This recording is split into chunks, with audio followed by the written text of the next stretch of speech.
नमस्ते। पिछले लेक्चर में हमने जापान के फिजिकल डिवीज़न पर बात करी। हमने देखा कि जापान मुख्यतः एक पर्वतीय देश है।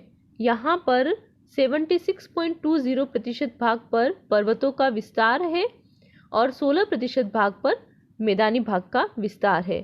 तो जो फिजिकल फीचर्स है वो हमें यहाँ पर कौन कौन से दिखाई देते हैं? पर्वतीय क्षेत्र और मैदानी क्षेत्र।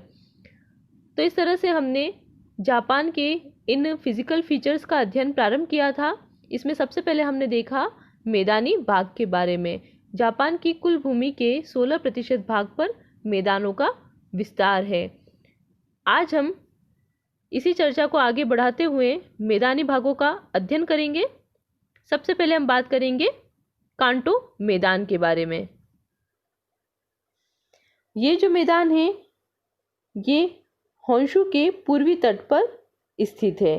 कांटो का मैदान होन्शु के पूर्वी तट पर स्थित है।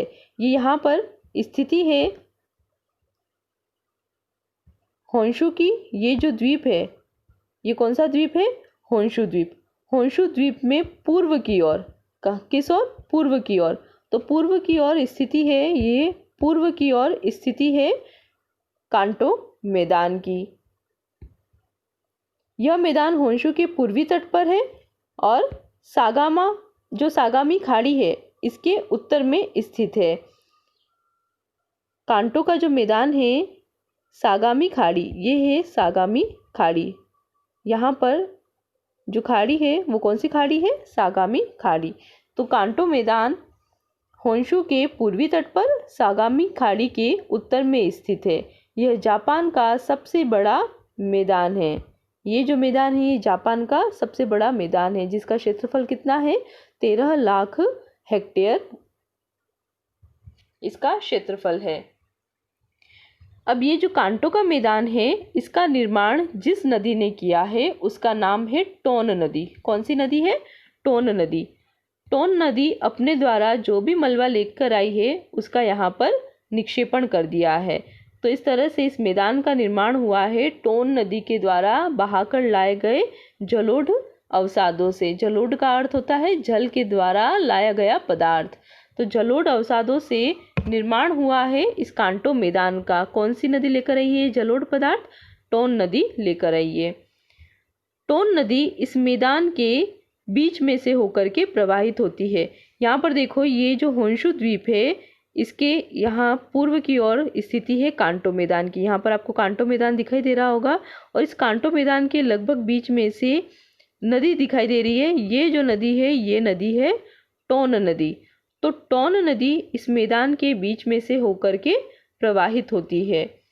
इस मैदान में 2 करोड़ से अधिक जनसंख्या निवासित है। टोक्यो, कावासाकी, योकोहामा, सन नगर इसी मैदान में स्थित है। कौन कौन से? टोक्यो, कावासाकी और योकोहामा।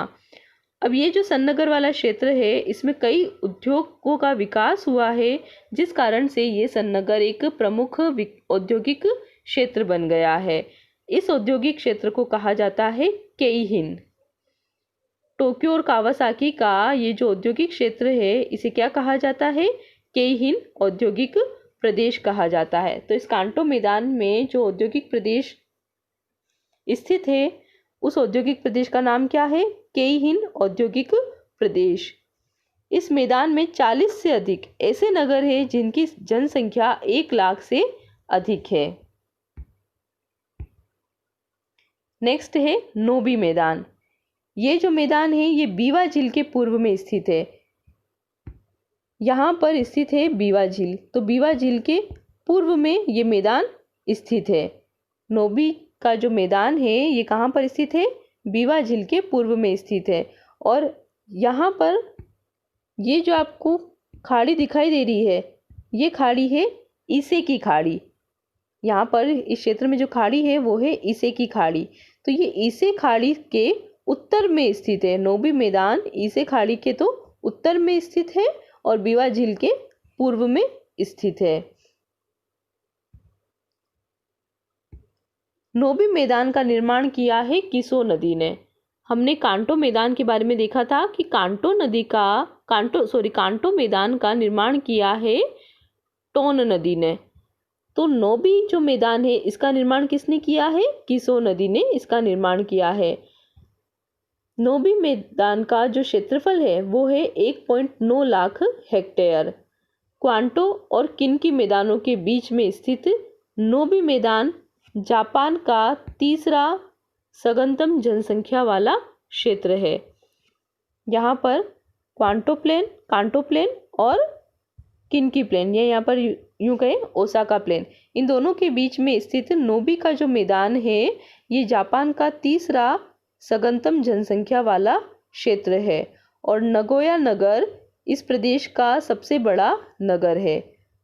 जो ये नोबी मैदान है, इस नोबी मैदान में स्थित है नगोया नगर, जो कि इस नोबी मैदान का सबसे बड़ा नगर है, जिसकी जनसंख्या 20 लाख से अधिक है। इस मैदान की कुल जनसंख्या 50 लाख से ज़्यादा है। इस मैदान की कुल जनसंख्या कितनी है? 50 लाख से भी अधिक है। नेक्स्ट है किनकी मैदान। यह मैदान दक्षिणी होन्शु के बीवा झील के दक्षिण में स्थित है। यह मैदान कहाँ स्थित है? होन्शु के दक्षिणी भाग में बीवा झील के दक्षिण में स्थित है। इस मैदान का निर्माण किया है योदो नदी ने। सबसे पहले देखो हमने कांटो के मैदान के बारे में देखा जिसका निर्माण किया टोन नदी ने। फिर हमने देखा नोबी के मैदान के बारे में जिसका निर्माण किया किसो नदी ने। और अब हम देख रहे हैं किनकी के मैदान के बारे में। इस मैदान का निर्माण किया है योदो नदी ने। इस मैदानी प्रदेश में जो औद्योगिक क्षेत्र दिखाई देता है वो औद्योगिक क्षेत्र है हानशिन औद्योगिक प्रदेश। इस मैदानी प्रदेश में जो औद्योगिक प्रदेश है उसका नाम क्या है? हानशिन औद्योगिक प्रदेश। तो इस मैदान में ओसाका, कोबे और क्योटो का सन्नगर क्षेत्र सम्मिलित है। इनसे निर्मित जो औद्योगिक प्रदेश है उसे कहा जाता है हानशिन औद्योगिक प्रदेश। किनकी मैदान में 1 करोड़ से अधिक जनसंख्या निवास करती है और ओसाका जो कि एक प्राचीन व्यापारिक बंदरगाह है वो यहीं पर स्थित है। और ओसाका टोक्यो और याकोहामा के बाद जापान का तीसरा सबसे बड़ा नगर है। लास्ट है इशिकारी मैदान। ये मैदान कहाँ स्थित है? ये मैदान स्थित है होकाइडो में। यह जापान का दूसरा सबसे बड़ा मैदान है। यहाँ पर आपको दिखाई दे रहा होगा होकाइडो में इशिकारी मैदान। ये जापान का दूसरा बड़ा मैदान है। इसका क्षेत्रफल है 2.7 लाख हेक्टेयर, 2.7 लाख हेक्टेयर। यह मैदान जो है यहाँ की जलवायु बहुत ही ज़्यादा कठोर और विषम है। इस मैदान में अत्यधिक सर्दी पड़ती है, कड़ाके की ठंड पड़ती है। इस वजह से यहाँ की जलवायु कैसी है? बहुत ज़्यादा कठोर और विषम है। इस कारण से इस मैदान का महत्व कम है। अब इसके बाद हम देखेंगे जापान के भौतिक विभाग में पर्वतीय भाग के बारे में। हमने आज देखा मैदानी भागों के बारे में। जापान के जो भौतिक विभाग है इसमें हमने देखा मुख्य फीचर्स में हमें यहाँ पर 2 फीचर्स दिखाई देते हैं, पर्वतीय क्षेत्र और मैदानी क्षेत्र। आज हमने अध्ययन किया मैदानी क्षेत्र का। नेक्स्ट लेक्चर में हम अध्ययन करेंगे पर्वतीय क्षेत्रों का। धन्यवाद।